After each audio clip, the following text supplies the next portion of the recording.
Most organizations start as relational. If the organization remains small, it can continue as relational. But if it grows, relationships become harder to manage. Leadership quickly realizes that policies and procedures are much easier to maintain than relationships. Policies are expedient. They create uniformity, clearly communicate expectations, establish professional organizational boundaries, and are quick to use when onboarding. But the benefits of policies come at a relational cost.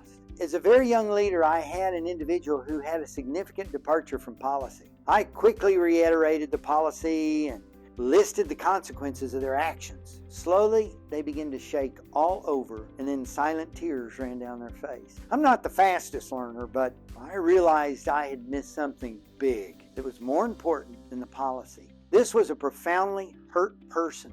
I quit talking and started listening.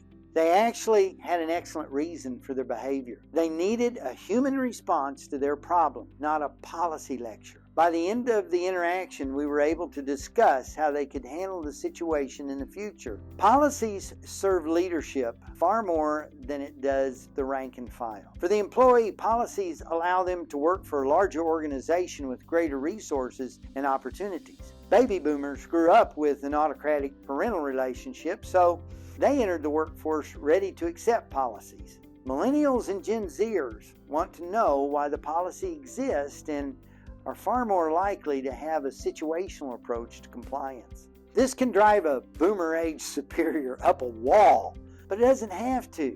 Getting adjusted to your organizational culture takes time. Everything is new to them, especially policies. Exposing them to policies in onboarding or through a handbook is just a first step. After that, they have to internalize it, which starts the 3 learning phases.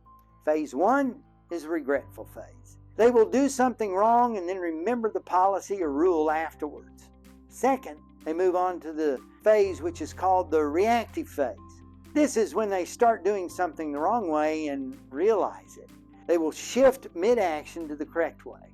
The third phase is the proactive phase, where they initiate the proper method of doing something at the beginning of their action. If you overreact, they will see it as an unrealistic expectation for their level of practice and can lead to a resignation from their job.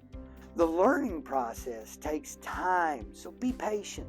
Compliance is something you want to build with compassion. Humanize the learning process so the policy is achieved without dehumanizing the employee.